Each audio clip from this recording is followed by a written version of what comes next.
What is happening, team? Welcome to another episode of Anabolic Radio. I'm your host, Coach Ishak with HawkFit Coaching and Legion Athletics. And I'm joined today by Kassem Hanson from N1 Education. How are you doing today, Coach Kassem? What's up? Hey, everybody. I am well. Nice. Been seeing you have some practicals here recently. This is, if you're listening to this, this is November time frame, but you've had some practicals these past couple of weeks. How's that gone? It's great to finally be, doing this stuff on the home court, right? Having not just our own space, but also, a lot of the innovations that we've been working on in terms of equipment and stuff, being able to have those toys for our students and being able to completely control that environment. So it's been good. And I'm really looking forward to just the whole next year of just like putting on a ton of events. Absolutely, absolutely. You have any events coming up in the near future? Yeah, so I mean, essentially, our goal is to just have continuous events. You'll probably have our biomechanics course about every month if we keep filling those up. So our next one that has opening is in the middle of December, and then the one after that is in February. But in 2022, we're going to try and expand. We're going to try and add some hands-on stuff for program design. We're going to try and have a hypertrophy workshop, a contest prep workshop, maybe a strength and power workshop. Some more specialty or niche events as well with some guest speakers. Trying to get a lot of people that probably the people on the social media verse think that we have diverse opinions or disagree with, so that we can kind of break that echo chamber a little bit. So I'm looking forward to those conversations and those events where we basically get to have like a live roundtable with actual students and whatnot, and who knows, maybe we'll see some battles in the gym and on the stage as well. We'll see.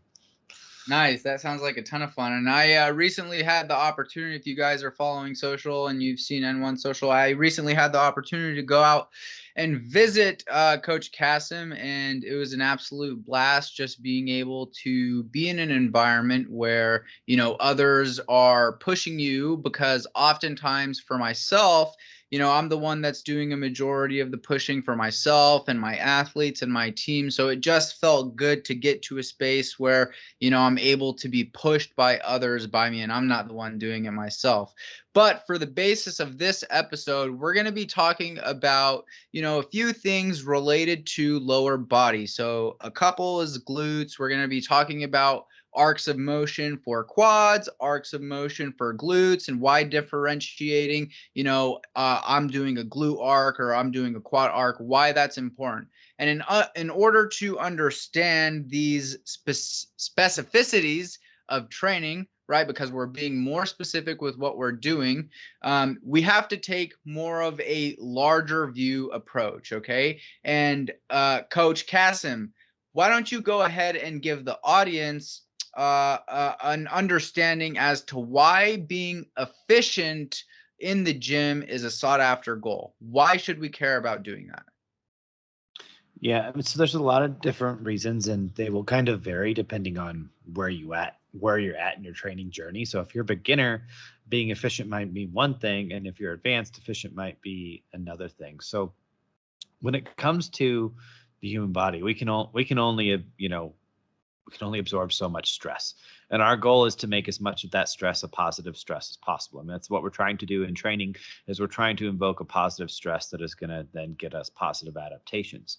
And if we waste that stress on things that aren't productive, then that means that there's less that we can push towards at adapting and becoming better. So efficiency in terms of, the gym can be looked at as not just like time efficiency, but more so as just like, hey, how do I use the stress that I'm going to pose on my body in the most beneficial way so that I get the most bang for my buck in terms of a results perspective?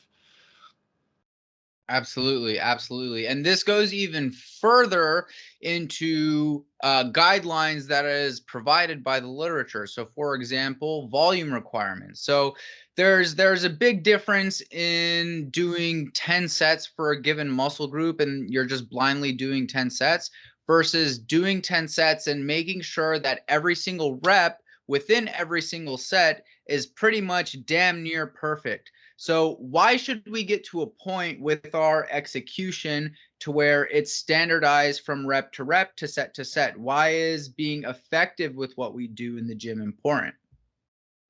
So when we look at how an exercise affects our body, right? So we we need to be able to input a stimulus, and that means that we need to make sure whatever exercise we're doing makes the target tissue the limiter, right? That means it's biased enough in a technique that that tissue is the thing that is going to be the most strained, and that tissue is going to be what's fatigued. That's what's going to accumulate the effective reps, right? If we start wandering around in technique, what starts to happen is we create the opportunity for other things to get stressed, but also for something to potentially become the limiter, which would actually prevent us from getting effective reps in the tissue that we want, or at least getting as many of them. So how much this matters depends on how far along you are in your training career. I mean, if you're a beginner, like being in the ballpark might be good enough, but the more advanced you become, the greater the threshold is for you to hit that stimulus. So you need to be doing it with like kind of a more like laser, like a finer scope approach in terms of your technique.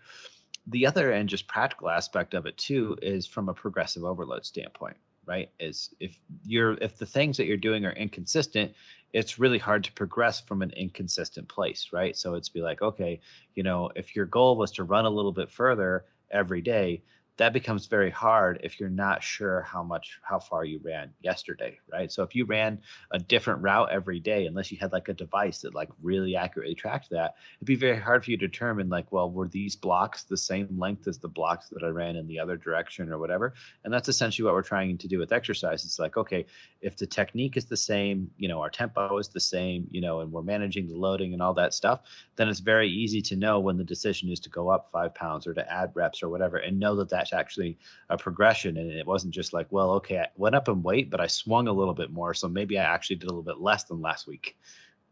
That's the potential that we can get if we're not consistent with our technique. This is where quality of training comes into play, because there's more oftentimes people get stuck in the trap of thinking that more is better, but more is better to a given point until it's to the point to where we can't recover from, or to where we're doing more than we can recover from. So with regards to lower body, when it comes to being specific with whether we're doing an exercise for quads or whether we're doing an exercise for glutes, why is it important to differentiate between the arcs of motion? So it goes back to trying to decide or trying to make the target tissue the limiter, right? So let's look at a leg press, for example, because that's where a lot of people will differentiate these two things, right? So the lower you move your feet, right, the more mechanical work is required by the quads to do that exercise, right? So if your feet are low enough, you will stop being able to move that load when the quads fail. But if you start to move your feet up, the quads gain leverage, which means they could keep going. And so the goal is, when you're switching between these things, would be to move the feet up enough so that the quads would not be the thing that failed, that it would actually be your hip extension that was the thing that failed and then would cause you to end the set. So when we're looking at like choosing a position or an arc, that's really what we're doing, is we're trying to make sure that we bias the stimulus towards that tissue. And if we don't do it well enough, then we can compensate with things that are, we'll say, synergistic, right? Or that have a complementary effect in that motion. So say you just throw your feet in the middle and you just decide to go for it, on the leg press. You won't know until the end of your set, like what caused failure. And who knows, depending on your ability to perceive that failure, you won't know for sure. Maybe both things came really close or whatnot, and that may or may not suit the goal. Like there may be times when you want both things to be working simultaneously. That is a reasonable goal to have. So you can do quads and glutes at the same time for a particular goal. Or if you're going to be training like hip extension or glutes in a couple days, you might want to actually choose a setup that is very, very quad biased, so that you're limiting how much fatigue that you create in the glutes even more than needed. But that way they're going to be fresher in a day or two when you're going to train that portion, or you're going to do those movements where then you want the bias to be flipped. Absolutely, absolutely, great point. So outside of the context of outside of a leg press, for example, how can we modify certain exercises to then suit someone's biomechanics? For most people, sometimes it's going to be in the form of heel elevation in order to make it more quad bias, so they could achieve sufficient range of motion or sufficient knee flexion in order to challenge the quads.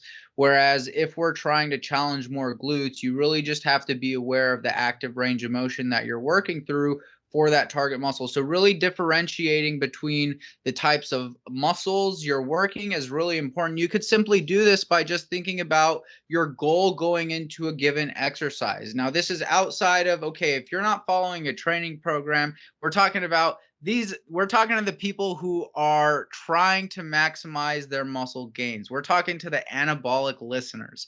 So for those of you who are trying to maximize hypertrophy, differentiating these fine details within your training is important because it goes back to quality versus quantity. How much can you do for it to be, or how much can we do to get the most out of least? So with regard, or the most out of less. So with regards to lower body training, we see a lot of things on social media that are endorsed by certain people, certain gurus, certain exercises.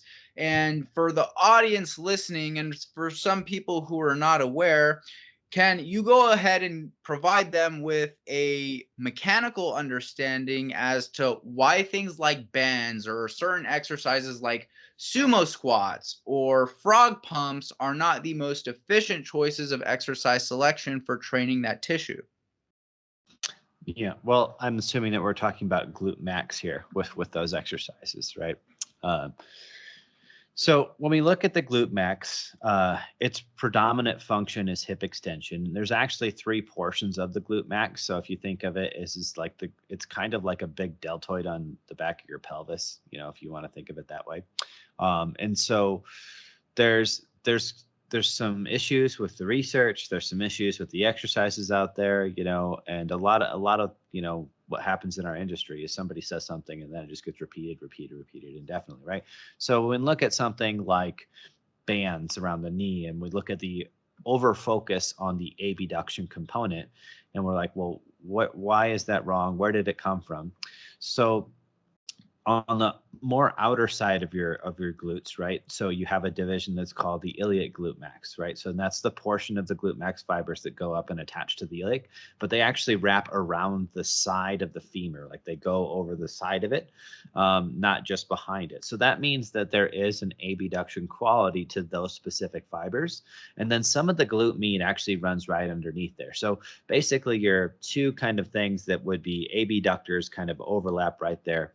And that happens to be where they put this, like if they're putting an EMG sensor, for example, that they will place that and they will just call that glute max in a lot of research. When in reality, it's like the other two divisions of the glute max, which are lower, like the ones that attach to the sacrum, which basically makes up the whole middle of the glute max, and the coccygeal ones, they don't have that abduction quality. Actually, if you were to look at it, they would actually they adduct the leg, they pull it in, right? They don't push it out, they pull it in.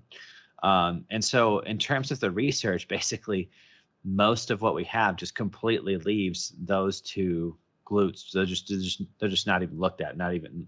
So when they're looking at glute max, there's a bias in the research in terms of like what it says and what the exercise selection is, partly because, well, we're just not actually measuring all of the glutes. Okay. And then there's also some issues with study design and things like that, where we look at and we say like, well, okay, if we're just measuring like whether a contraction goes up or down in terms of how much reading we get, anything that we create that's going to make that more difficult might make an exercise seem artificially better. And that will happen in positions where say if you stick the leg out too far and then you can no longer extend it, what you end up doing is you end up kind of contracting your hip extensors against your abductors, and they're trying to fight for how to position that hip.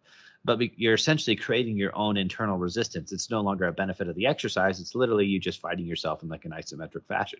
So in a lot of these things where they're using either very small range of motion or they're using isometrics to try and determine the quality of these exercises or whether or not we should do exercises similar to those positions, that data can't necessarily be extrapolated to what we would do in the terms of like full range movements in the gym.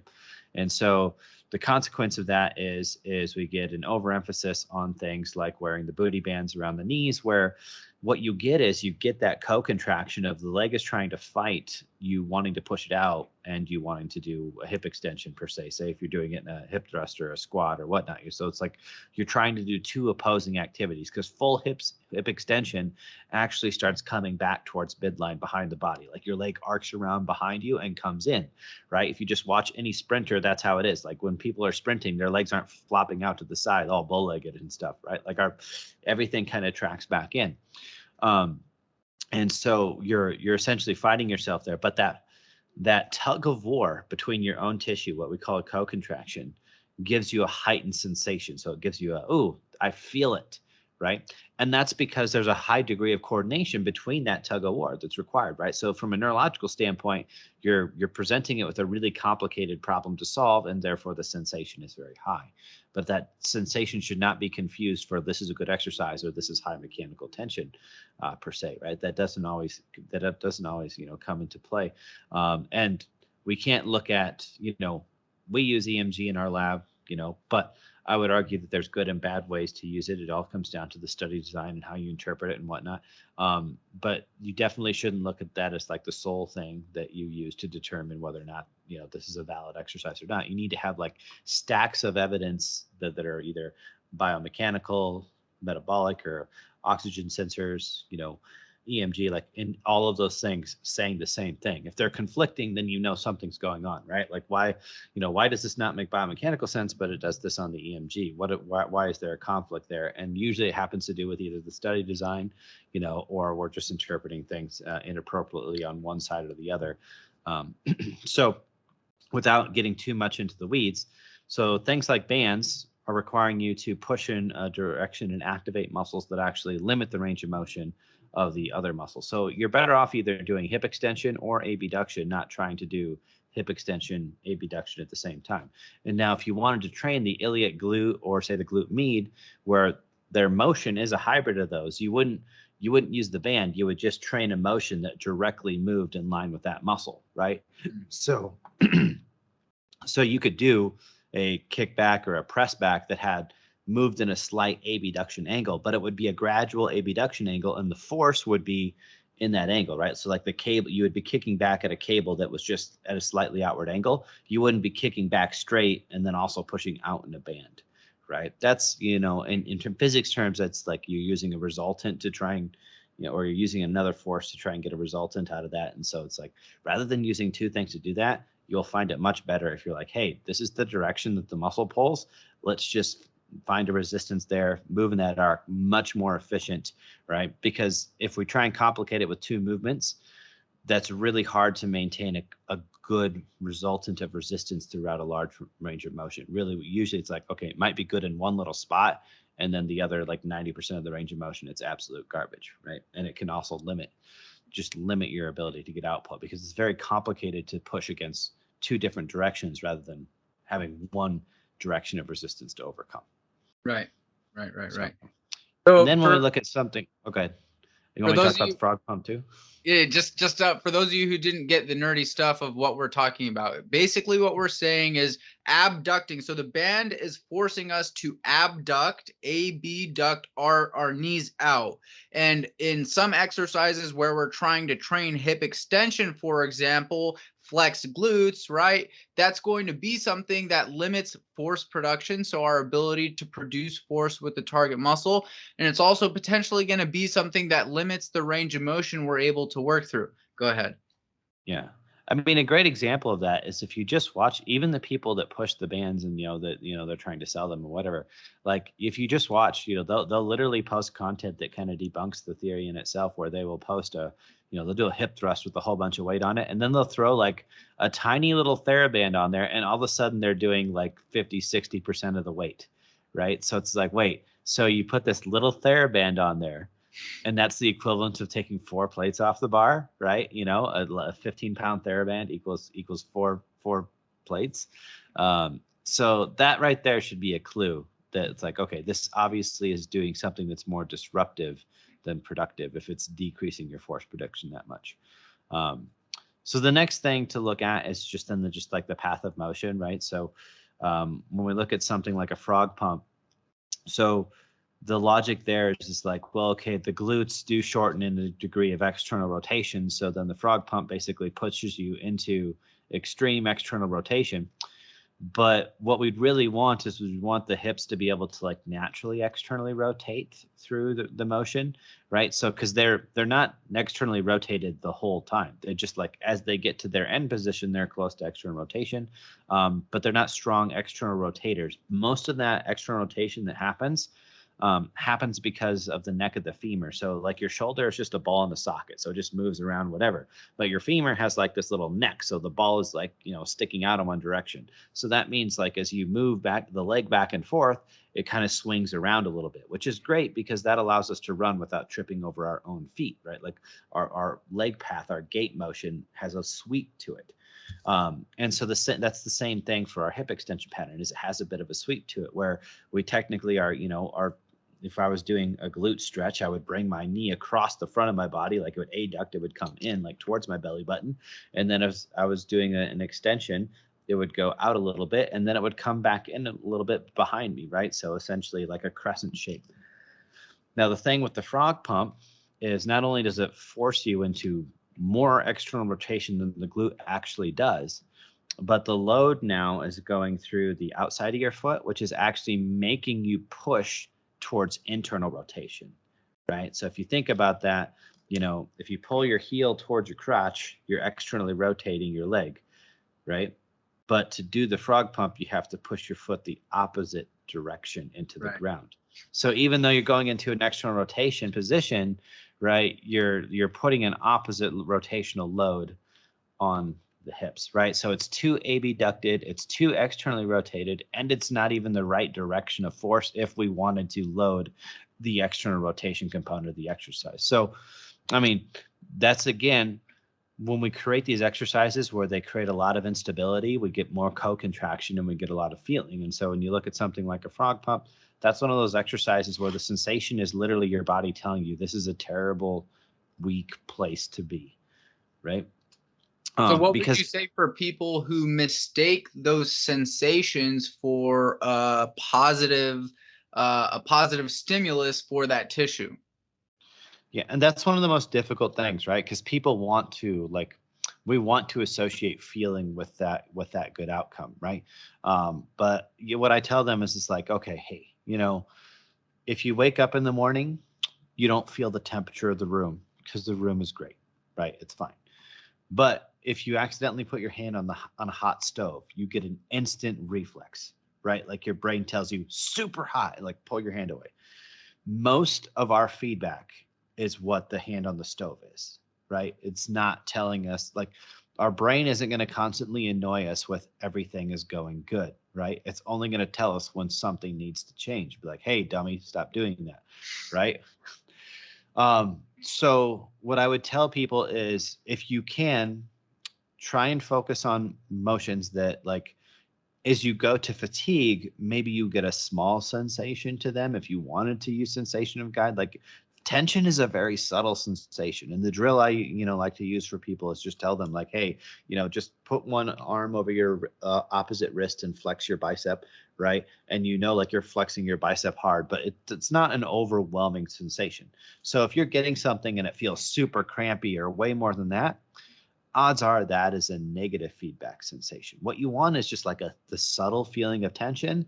And then maybe you can tell that something starts to fatigue, right? You feel the pump, you feel the burn. Like, those are all fine things. I wouldn't use them as my only guide, but it's like, okay, those things, if I'm feeling those things, that's not a sign that it's a bad exercise. That's a sign that it's maybe potentially good, right? But if I'm feeling super crampiness, right, especially like at the beginning of the set, right, like you're doing a light weight and you just get into that position and it gives you a really high sensation, you're not even close to fatigue yet, it's not a super heavy load or whatever, that's probably a sign that you're just doing a garbage exercise and your body's like, hey, why are you doing this to my joints? What did I ever do to you? I've been helping you get around your whole life. Absolutely. Absolutely. So what would you have to say for the audience with regards to a practical application for when they see certain things on social media, how they could question it and how they could kind of assess whether that would be appropriate or inappropriate, like something like a glute scooping technique where you're in the bottom position of a hip thrust, or a glute drive machine, and you're in an excessively your spine is in excessively extended position, right? We know that that's going to increase risk of injury. Mhm. Well, unfortunately, the only protection against bullshit is education. It's really, it's really kind of the way it is. So you have to become more informed if you want to avoid being misinformed. And, so social media is great and it allows us to reach so many people. But there's no regulatory body, there's no standard, there's no anything like that. So first thing I would say is just like, look, if you are choosing to get your education from social media, then you just have to accept that a lot of that probably isn't going to be very high quality information, right? And if you're fine with that, then by all means, like, your expectations just need to match reality, right? If you're expecting to go on Instagram and get the best advice from everybody out there that's posting naked pictures for free, yeah, that's just an unrealistic expectation, right? So what I would say is like if you really want to focus on exercising better, then you should actually look for reputable sources that do this for a living and get educated from those, right? And what that will do is it will not only will you get a good solid base of information, but it will help you kind of have a bit of a bullshit meter to know, like, okay, this guy here, I don't think he quite knows what he's talking about. This exercise here, I can see why that does or doesn't make sense, etc. So that you can still get ideas and inspiration from people out there, but you can kind of filter out the good from the bad out. But until you get yourself a good base level of education, then it's going to be hard, because there's some people that post things that are great one day and terrible the next. It's not like that the bad people just always post bad content and the good people always post good content, because while a lot of people might be financially motivated, there's a lot of people out there that are like, hey, I'm going to put out this exercise because everybody's going to do it, and I'm going to be like, haha, you guys are all doing stupid shit that I made up. I don't think there's a lot of people like that. There's just people that don't know any better, that are they're just playing the game of the algorithm, right? And novelty and things that are really different and weird, they do better on social media. Like, to be honest, like, posting an exercise of a basic exercise with really good form is not a good way to get a lot of likes and clicks. So that's But just something that sometimes in a lot of these new exercises, it's neglecting basic biomechanics, Yeah. So, or it's just an overcomplication of like, look, you could get something that was just as good or better, like so much simpler. Right. Yeah, So. absolutely. So, in summary, don't get stuck in your feelings, guys. And it doesn't take a rocket scientist. Simply pull up your phone, look up the anatomy of that muscle group, try to find a more appropriate path of motion for training that muscle, rather than trying to throw a dart on a dartboard with your eyes closed. Now, when it comes to efficiency and effectiveness of training and trying to make each rep of every set more or less identical, we know that's important with regards to maximizing tension, but maximizing tension or time under tension doesn't really tell us much. So something that you've termed over at N1 is the term time under significant tension. So could you go ahead and give the audience some insight as to that term and why it's important? Yeah. So the purpose of the TUST, or time under significant tension, is to make people pay attention to not just the motion, but also the resistance and the tempo, right? So there will be a portion of an exercise that may be challenging, and there may be a portion of an exercise that is not so challenging. And the temptation is to stop and rest at the not challenging part, and try and bounce through or blow through the challenging part. And so if you spend the same number of seconds in an exercise, say you got two people, they both use a tempo, that takes 4 seconds per rep, but one person is spending an extra second of that in the hard part and the other person spending an extra second in the easy part, they're doing a significantly different amount of work, even though they're working with the same load over the same amount of time. Right. So basically TUST means accounting for tempo in that as well. Right. So for instance, if you do a pause squat, right, where you go down to the bottom, you stop there for a second or two and then come back up, versus you did the same amount of, total time under tension of just squats going up and down, because the pause squats, you spend a greater amount of time in the hardest portion. I would say, well, we got more tension there, and I would count that set as more volume per se, if that made sense. Like if we just weight equated that or whatever, I'd be like, yeah, clearly spending more time in the hardest part is more volume, right? Now, you can make the case that as long as we're taking sets to failure, that some of these things become, I don't want to say not important, but a little bit less important, meaning that like you're still kind of getting to that point of mechanical tension if you're going close to fatigue, right? But getting back to keeping the reps the same or whatever, we'd like to be able to get to that condition of fatigue the same over the cross of sets and the same over the cross of workouts, so that we know how to properly progress that tension, if that makes sense. Great points.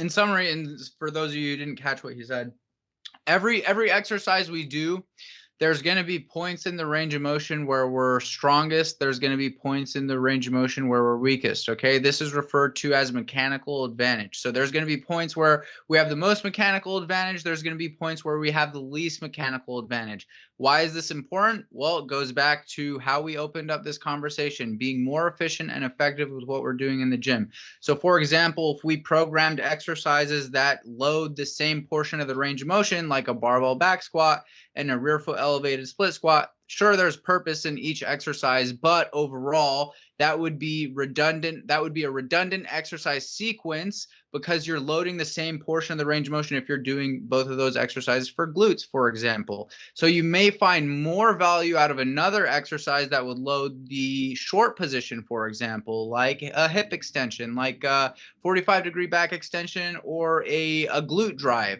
So these are some things you guys need to take into account when it comes to exercise selection. It's not only exercise selection, but it's also exercise sequence, because that matters as well. To a certain point, it depends on your training level of advancement. If you're more beginner or you're more advanced, but these fine details in our training do matter. And we also get people who will say that, oh, tempo doesn't matter. Just control the eccentric, just explode out of the concentric. But we know that certain exercises could either emphasize loading the lengthened position or, emphasize loading the short position. So depending on our goal, we could either create more muscle damage or more metabolic stress or more metabolic stress. And this has further nuances for like a physique athlete who is in the final stages of contest prep, and we want to maximize glycogen storage. We would likely bias not loading the lengthened position and bias more movements to loading the short position. So these are also just, different variables to take into account when it comes to program design. And with regards to tempo, we don't have any literature to support, greater hypertrophy when controlling tempo, but from a practical application standpoint and a teaching standpoint, could you give the audience some insight as to why that would be important? Yeah. Well, first, I would say that we don't have much research on tempo, and most of that research is just comparing slow versus fast. It's not actually ever taking into account accentuating the exercise versus the opposite, right? So we don't have any research that says, well, hey, if you choose a good tempo for an exercise versus a bad tempo for exercise, does it make a difference? We just have exercises where basically they don't use the pauses. They just do either slower or faster eccentrics, concentrics, or both. So just, I would say, from what we can say from the research component on tempo is very, very little. Right now, in terms of a practical standpoint, I mean, it just comes down to something that's very simple. It's like, well, we know that if we pause where there's higher mechanical tension, then that, it definitely can't hurt. And if anything, it's in our favor.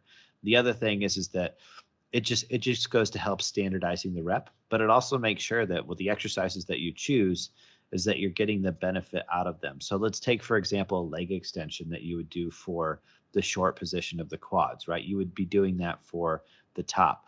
But if you fling the weight up from the bottom, so you do all of your tension in the work, and then the momentum carries you up to the top. So you're basically doing almost no muscular work in the very position that you chose that exercise for. You're kind of wasting the whole, point of doing that exercise, right? Because it's like, well, I did this exercise to load this position because my squat or my hack squat or whatever loads the lengthen position. Well, what good does it do to do an exercise that takes you to a position, but you're not actually doing any muscular work in that position, right? So the same thing could be said. So like, say you decide to do, 2 different lateral raises, like just to give people another example. So say you want to do a dumbbell lateral raise to make it hard at the top and a cable lateral raise to do it harder at the bottom where, the cables are more horizontal.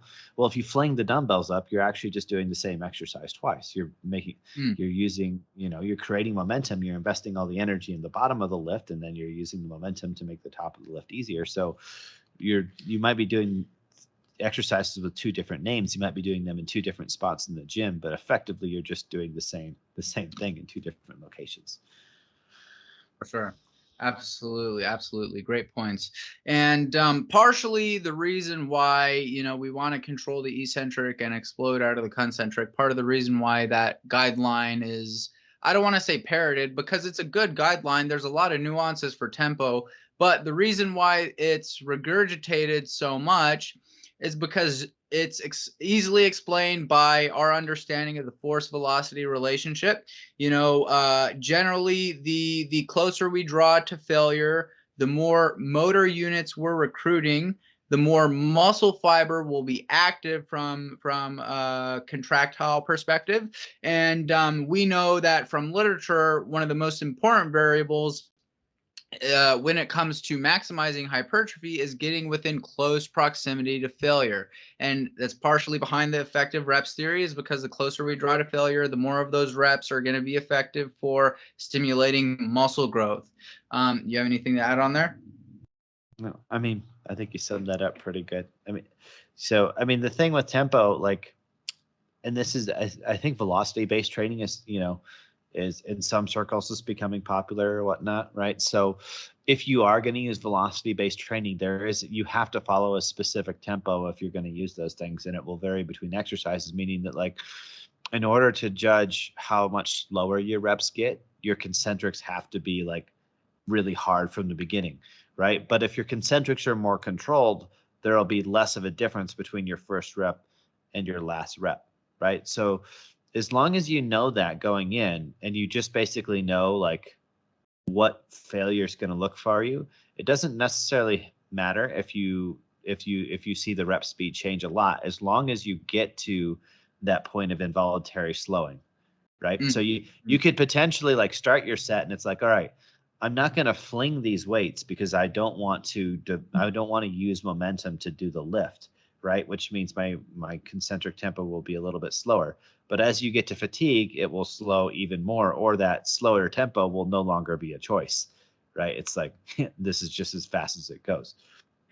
Now, Right? are there some situations where we could use momentum to our advantage? And I would say Absolutely. this is more like, for advanced people who are not like swinging their shit like jackasses, basically. Yeah, I mean, basically what you have to look at is which part of the rep are you trying to make hard or easy? And will momentum make that better or worse, right? So, because, I mean, take the dumbbell example that we did, the dumbbell lateral. What if you don't have cables?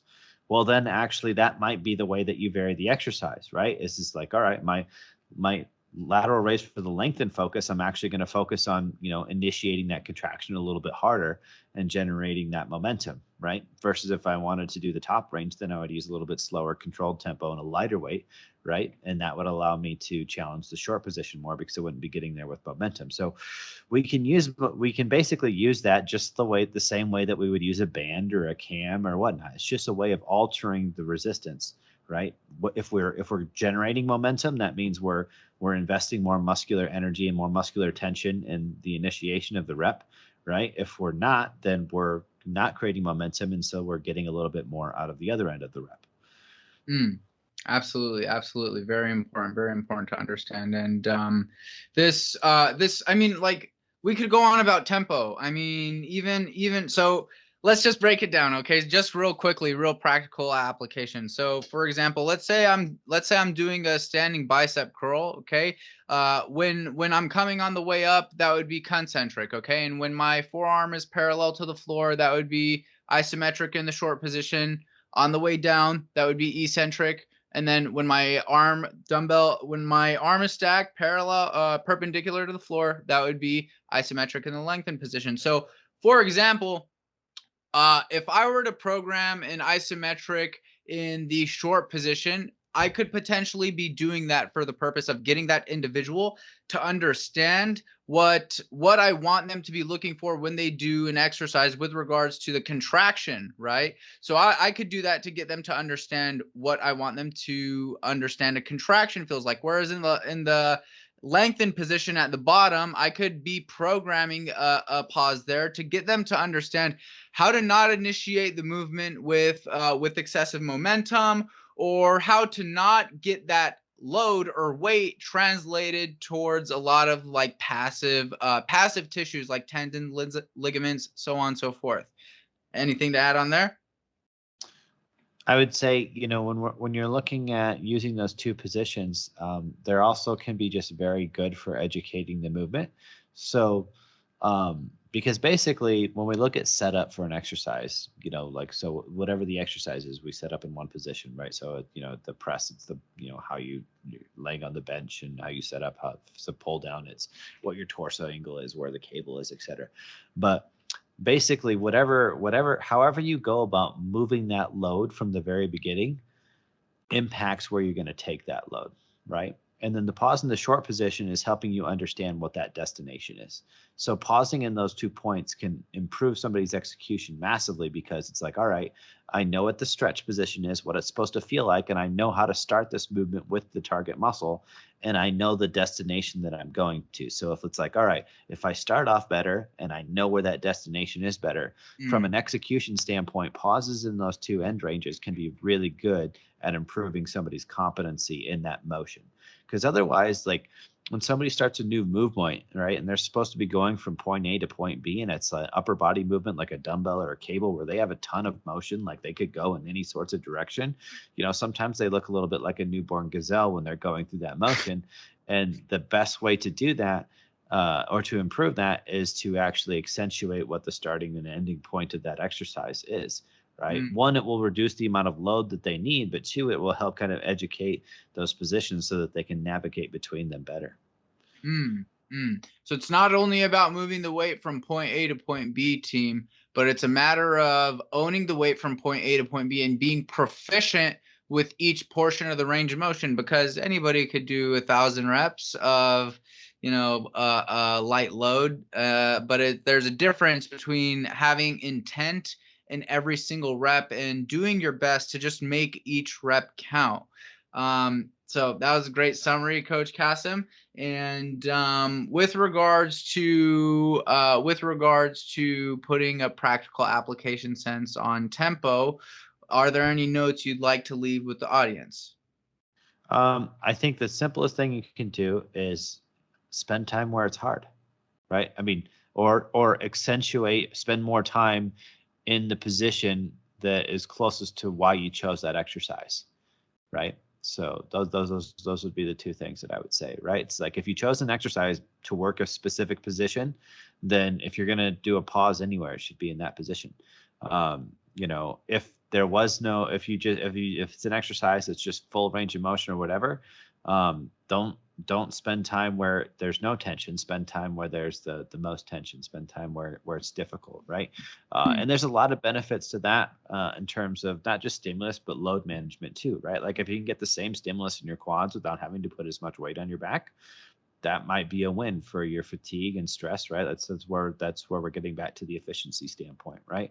So if I can load my muscles with leverage and not just sheer mass, that's a way of being able to be more precise with my loading, right? Challenging the quads more by spending more time where they're working more, but not just like going arbitrarily and having to put more load on your spine, right? Stuff like that. So there's a lot. I mean, basically, whatever problems you have in the gym, you have so many options. And I think tempo is just one of those things that's overlooked, right? It can be a way of changing a resistance profile. It can be a way of decreasing load when somebody needs to. It can be a way, of making, a smaller progression when you can't quite go up in weight yet or whatever it may be. Like instead you just control the tempo. And it can be a way of making sure that your progressions are more accurate and predictable because your reps are just more consistent. Great points. Great points. So I think by this point, we filtered out a lot of the Gen Pop listeners. But if you're still listening, keep listening. Nobody likes tempo, dude. They hate it. Tempo's boring. They don't even like doing it in the gym, let alone listening to it. For more of our advanced people, more of our coaches, there were and some Gen Pop people, if you're still listening, there were some notes, subtle crumbs that we spoke about in the episode about interpreting certain literature and EMG placement, and there's a lot of literature that comes out, okay, every single year. Science is always evolving, and what we have to understand is that there's a big difference between reading a study and taking the abstract at face value versus actually sitting down to properly interpret that study and look at the design, look at the limitations, and understand the nuances of it. And in sometimes some of these studies, EMG placement, there are issues with EMG placement, there are issues with study design. So this is one of the topics that me and Coach Kassem spoke about when I went to go see him recently. And I'm bringing this up mainly because I wanted to ask you, are there any points you wanted to provide the audience for how they could better interpret literature, or how they could sort of find these issues with study design or EMG placement? I mean, you're really kind of setting the bar high because, we'll put it this way. You have to know more than what the people doing the research know some of the times. Which I should say that's not very high in terms of a mechanics perspective and stuff like that. I mean, because sometimes it's pretty low. Like a very, very simple thing is that, the EMGs are supposed to be parallel to the fiber direction of the muscles, right? And we've seen studies where they're literally 90 degrees off. Like it's like you couldn't have placed them on the muscle any worse than what you did. But you're not actually going to see that. Like very, very rarely do you actually get like visuals of how a study was run or video, right? And that's kind of one of the unique things that the reason we got our lab set up is basically every protocol we done, there's video evidence of how it was performed, right? So basically every rep that we have data on, there's corresponding video of those reps, because that's usually the thing that people like when they read a study, like, man, I wonder what the execution actually looked like when this, right? Because they'll just say in there like, oh, exercise was monitored by, whatever, the grad student or whatever, right? And then you look at the grad student's Instagram or whatever, and you're like, ooh, that guy was responsible for the technique. So unfortunately, it is a challenge. So this again is where being informed, being educated helps you the most, right? Because then you can be like, all right, does this make sense? Should I be skeptical of it? But what I would say is that you never make your decisions on just one piece of data, especially if it's data that like you aren't, you're not really associated with. And when there's conflicting evidence, so like take for instance like range of motion, should we do full ROM or partial ROMs or whatever, right? So I think What kind of ROM are we talking about? Yeah, right. So I think, when you look at something like that, where it's just like, all right, well, half the studies say one thing and half the studies say the other. I think it's close to a 50-50 mix now. It was, I think, like 60-40 for generally saying full ROM, which is not, again, full ROM of what. But now I think with the two more studies that we've had that were now in favor of partial ROM, it's like, okay, it's literally 50-50, but that still won't stop people from saying just like, oh, full ROM is the best, just because that's what we've been saying for forever, right? And it's not even full ROM for the muscle. It's just like an arbitrary, like, hey, I move handle further, that mean better. Very caveman like, way of thinking. Yeah, right. It's just like, hey, how far did the rock go? All right, cool. That's That's How what many matters, times did I right? move Are the we rock? training the rock? Or are we training the muscles? Like, which one of these things matters? Oh man, that's funny. That's funny. Good one. So for those of you who are not following N1 and Coach Kassem, I definitely recommend you go hit up their socials, give them a follow on Instagram, and don't forget to tag them in your stories for some of the exercise variations that you see them, commonly perform. And be on the lookout for future practicals. Do you have any coming up? Yeah, we got openings in December and February right now. Cool. February, December, and Yep. go subscribe to their YouTube because they're starting to push out content on YouTube. And as always, thank you guys for tuning in. Go ahead and take a screenshot of this if you enjoyed this episode. Tag us on social media. And as always, I appreciate you guys for tuning in. Thanks again, Coach Kassem. Talk soon.